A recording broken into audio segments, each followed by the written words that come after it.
கண்ணியமிக்க அல்லாஹ்வின் நல்லடியார்களே, நபி ஸல்லல்லாஹு அலைஹி வஸல்லம் அவர்களுடைய காலத்தில் வாழ்ந்த மக்களை நாம் சஹாபாக்கள் என்று சொல்லுகிறோம்.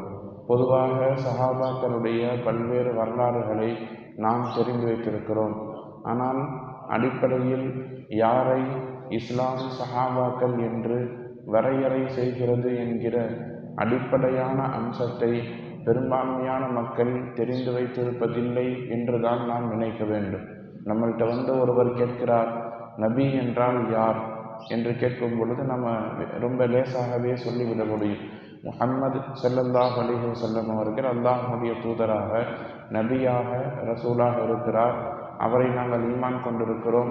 நபி ஸல்லல்லாஹு அலைஹி வஸல்லம் அவர்களுக்கு தான் அல்லாஹு ஜல்ல ஷானஹு தஆலா வேதத்தை ஹஜ்ரத் ஜிப்ரீல் அலைஹிஸ்ஸலாத்து வஸ்ஸலாம் அவர்கள் மூலம் அனுப்பியிருக்கிறான் என்கிற செய்தியை சாதாரணமாக எல்லா நபர்களும் சொல்லிவிட முடியும்.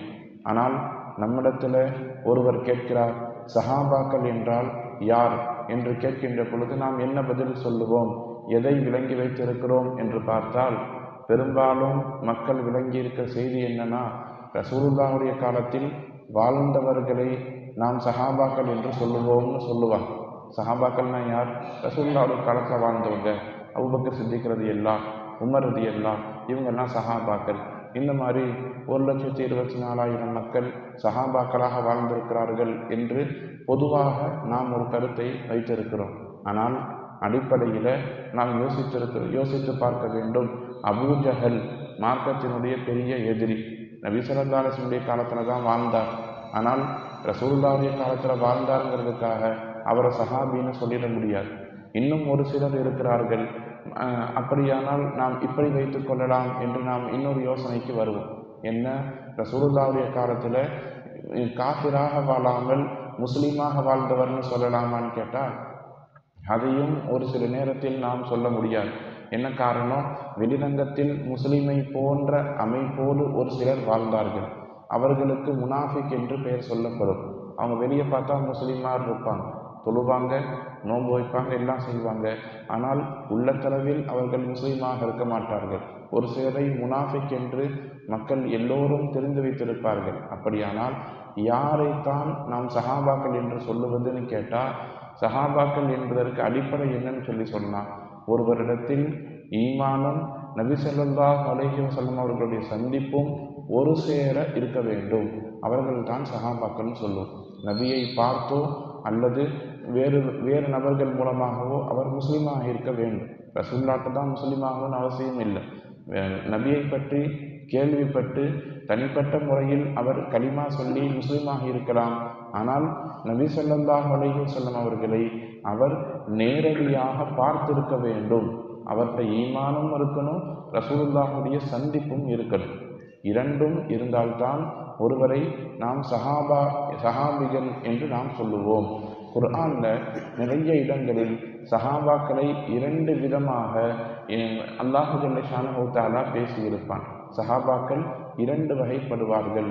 ஒன்று முஹாஜிரீன்கள், இன்னொன்று அன்சாரிகள். தெரிந்தவர்கள் ஞாபகப்படுத்திக் கொள்ளலாம், தெரியாதவர்கள் கற்றுக்கொள்ளலாம். சஹாபாக்கள் 2 விதம். முதல்ல முஹாஜிர்கள் என்று சொல்லுவோம். யார் முஹாஜிரீன்கள் என்று சொன்னால், மக்காவில் நபி ஸல்லல்லாஹு அலைஹி வஸல்லம் அவர்களுக்கு 40வது வயதில் நுபுவத்து கொடுக்கப்பட்டு 53 வயசு வரைக்கும் ரசூலுல்லாஹ் மக்காவில் வாழ்ந்தாங்க. அந்த நேரத்தில் மக்காவில் நபியை கொண்டு ஈமான் கொண்டவர்களுக்கு முஹாஜிரீன்கள் என்று சொல்லப்படும். முஹாஜிரீன்கள்னா என்ன அர்த்தம் அப்படின்னா, புலம் பெயர்ந்து வந்தவர்கள்னு அர்த்தம். நமக்கு விளங்குற மாதிரி சொல்லணும்னா அகதிகள் அப்படிங்கிறது தான் அதுக்கு சரியான பொருள்னு நாம சொல்லலாம். ஹிஜ்ரத் செய்து மக்காவிலிருந்து மதீனாவிற்கு வந்தவர்கள், அவர்களை குர்ஆன் முஹாஜிரீன்கள்னு சொல்லும். அன்சாரிகள் என்று ஒரு பிரிவை சஹாபாக்களில் சொல்லப்படும். அன்சாரிகள்னா யார் என்று சொன்னால், மதீனாவில் முஸ்லீமாகி நபி ஸல்லல்லாஹு அலைஹி வஸல்லம் அவர்களை கொண்டு ஈமான் கொண்டவர்கள். அன்சாரிகள் என்று சொன்னால் என்ன பொருள், என்ன அர்த்தம்னு சொன்னால், உதவி செய்யக்கூடியவர்கள். தங்களுடைய மண்ணுக்கு முஹாஜிரீன்களாக, அகதிகளாக வந்தவர்களுக்கு தங்களுடைய பொருளை, உடைமையை, தங்களால் முடிந்த அனைத்தையும் கொடுத்து உதவியவர்களை அன்சாரிகள் என்று குர்ஆனில் அல்லாஹு ஜல்ல ஷானஹு தஆலா வரையறைப்படுத்தி இருக்கிறார். இந்த நேரத்தில் நாம் பார்க்கிறோம், சூரா அல் ஹஷ்ரில் அல்லாஹு ஜல்ல ஷானஹு தஆலா அன்சாரிகளுக்கு இருந்த ஒரு சில சிறப்பம்சங்களை சொல்லுகிறார். அல்லாஹ் நேசிக்கக்கூடிய மக்கள் குர்ஆனில் பதிவு செய்யப்பட்டவர்கள் யாருன்னு சொன்னால் சஹாபாக்கள். அல்லாஹ் குர்ஆனில் சஹாபாக்களை நான் நேசிக்கிறேன் என்று சொல்லுகிறான். ரலியல்லாஹு அன்ஹும், அவர்களை நான் பொருந்தி கொண்டேன், வரது அன்ஹு, என்னை அவர்கள் பொருந்தி கொண்டார்கள்னு சஹாபாக்களுக்கு பெயர். அதாவது சஹாபாக்களை அல்லாஹ் பொருந்தி கொண்டான் என்று குர்ஆனில் அல்லாஹ் சொல்லியிருக்கிறான். ஏன் பொருந்தி கொண்டான்கிற ஒரு காரணம் வேணும்ல, அவர்கள்ட்ட என்ன சிறப்பம்சம் இருந்தது, அதை நாம் எப்படி நம்முடைய வாழ்க்கையில் பயன்படுத்தலாம் என்கிற செய்தியோடு இந்த விஷயத்தை நாம் முடிக்க வேண்டும். அல்லாஹ் குர்ஆனில் சொல்கிறான், யுஹிப்பூன மன் ஹாஜர இலைஹி, தங்களுடைய அளவில் தங்களின் பால் யார் ஹிஜ்ரத் செய்து வந்தார்களோ அவர்களை அந்த மதீனாவில் வாழ்ந்தவர்கள் நேசித்தார்கள் என்று அல்லாஹ் குர்ஆனில் சொல்கிறான். பொதுவாக இன்றைக்கும் கூட இஸ்லாமியர்களிடத்தில், முஸ்லிம்கள் பெரும்பான்மையாக வாழக்கூடிய இடத்தில் ஒரு வழக்கம் இருக்கிறது. அதாவது உள்ளூர்காரர்களுக்கு ஒரு விதமான முக்கியத்துவமும், வெளியூரிலிருந்து ஊருக்கு தங்கம் புகுந்தவர்களுக்கு ஒரு விதமான முக்கியத்துவமும் கொடுக்கக்கூடிய ஊர்கள் தமிழகத்தில் கூட நிறைய இருக்கிறது. வெளியூர்காரங்களுடைய கடையில் சாமான் வாங்க மாட்டார்கள். வெளியூர் வாசிகள் கடை வைத்தால் அவர்களுடைய கடைக்கு யாரும் செல்ல மாட்டார்கள்.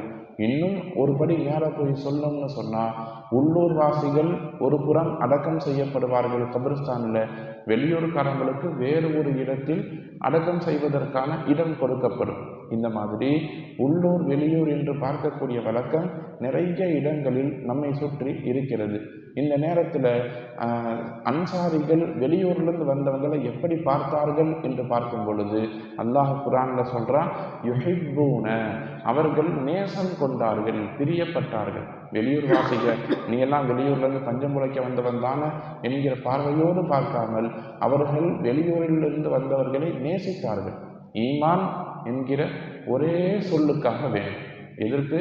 ஈமான் கொண்டவர்கள், அவர்கள் முஸ்லிம்கள் என்பதற்கு என்கிற ஒரே காரணத்திற்காக ஒரு அன்சாரி, ஒரு மதீனாவாசி, ஒரு மக்காவாசி இடத்துல எப்படி நடந்து கொண்டார்னு சொன்னான். நபி ஸல்லல்லாஹு அலைஹி வஸல்லம் அவர்கள் பிரித்து விட்டான். நீங்கள் இவரை பார்த்துக்கோங்க, நீங்கள் இவரை பார்த்துக்கோங்கன்னு சொல்லி பிரித்து விட்ட பொழுது நிறைய மதீனாவாசிகள் என்ன சொன்னாங்கன்னா, தன்னோடு வந்தவரை அழைத்து சென்று, இங்கே பாருங்கள், 2 வீடு எனக்கு இருக்கிறது, இதில் எந்த வீடு வேணுமோ அதை நீங்கள் எடுத்துக்கொள்ளுங்கள். 2 வியாபாரம் இருக்கிறது, இதில் எது வேணுமோ நீங்கள் எடுத்துக்கொள்ளுங்கள். 2 மனைவிமார்கள் இருக்கிறார்கள், 2 பேர்த்துல யார் வேணுமோ அவர்களை நீங்கள் கை காட்டினால் நான் அவர்களை விவாகரத்து செய்து உங்களுக்கு மனைவியாக்கி தருகிறேன்னு சொன்னான். கேட்பதற்கு ரொம்ப ஒரு வித்தியாசமான, ஒரு புல்லரிக்கக்கூடிய சம்பவமாக இருந்தாலும் கூட நம்முடைய மனதில் நாம் யோசிக்கிற விஷயம், நாம் அப்படி செய்வோமா? முஸ்லிம்ங்கிற பேரில் ஒருத்தரை கொண்டு வந்து ரசூலுல்லாஹ் விட்டால் நம்முடைய வீட்டை நாம் கொடுத்து விடுவோமா? நம்முடன் பிறந்த சகோதரராக இருக்கிறார், ஒரு அரையடி நிலத்துக்காக காலம் காலமாக சண்டை போடக்கூடியவர்களாக நாம் இருக்கிறோம். சொத்து பிரச்சனை போய் பார்த்தா அரை அடி தான் வித்தியாசம் இருக்கும். இது உனக்கா எனக்கான்னு சொல்லி உடன் பிறந்தவர்கள் சண்டை போட்டு கொண்டிருக்கக்கூடிய காலத்தில் தன்னுடைய வியாபாரத்தை விட்டு கொடுத்தவர்கள் அன்சாரிகள், தன்னுடைய மனைவிமார்களை தியாகம் செய்தவர்கள் அன்சாரிகள். இதைத்தான் அல்லாஹ் நேசித்தான், இதைத்தான் அல்லாஹ் பிரியப்பட்டான், குர்ஆனில் ஆயத்தாக பதிவு செய்து விட்டான். யுஹிப்பூன மன் ஹாஜர இலைஹி, தன்பால் ஹிஜ்ரத் செய்து வந்தவர்களை அன்சாரிகள் அவ்வளவு நேசித்தார்கள். அதே போல நீங்களும் நேசத்தை வெளிப்படுத்துங்கள். சொல்வதனுடைய நோக்கம் என்னங்கிறத நாம் விளங்கிக்கிறோம். ஏன் அல்லாஹ் ஜல்ல ஷானஹு தஆலா அன்சாரிகளை பற்றி இவ்வளவு பேசுறான்னு சொன்னால், இதே போல நீங்களும் புலம்பெயர்ந்து வந்தவர்களிடத்திலே நேசத்தோடு நடந்து கொள்ளுங்கள்.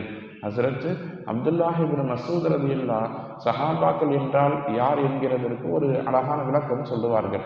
என்ன விளக்கம்னு சொன்னால், அப்துல்லாஹ் இப்னு மஸ்ஊத் ரலியல்லாஹு சொல்லுவாங்க, சஹாபாக்கள் என்பவர்கள் முதல் விஷயம், அவர்கள் கல்வியால் நிரப்பமானவர்களாக இருப்பார்கள், நிறைய கல்வி பெற்றிருப்பார்கள், ஈமான் நிறைந்திருக்கும், அதே நேரத்தில் மூன்றாவது ஒரு விஷயத்தை சொல்லுவாங்க, அந்த ஈமானுக்காக வேண்டி அவர்கள் எவ்வளவு கஷ்டப்பட்டாலும் அதை அவர்கள் பொறுத்து கொள்ளுவார்கள்னு சொன்னாங்க. நமக்கு தெரியாத வரலாறே கிடையாது. நிறைய சஹாபாக்கள் சூடு காய்ச்சி அவர்களுடைய முதுகில் பழுக்க பழுக்க சூடு வைக்கப்பட்ட பொழுதும் கூட, சுடக்கூடிய மணலில் போட்டு அழுத்தப்பட்ட பொழுதும் கூட ஈமானை அவர்கள் விடவில்லை. அவர்கள் இஸ்லாத்துக்காக சிரமத்தை மேற்கொண்டார்கள். கடைசியாக அப்துல்லாஹ் இப்னு மஸ்ஊத் ரலியல்லாஹு ஒரு விஷயத்தை சொல்லுவாங்க.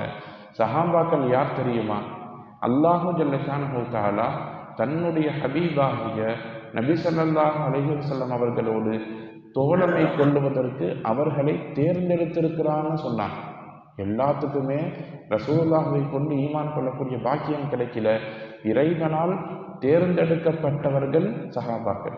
என்னுடைய நபியோடு நீங்கள் நட்பாக இருக்க வேண்டும் என்று அல்லாஹ் அவர்களை தேர்ந்தெடுத்து கொண்டான். அவர்களுடைய சிறப்பம்சங்கள் நிறைய குர்ஆனில் பேசப்பட்டிருக்கிறது. ஒரு விஷயத்தை இறுதியாக நாம் நினைவில் வைக்க வேண்டும்.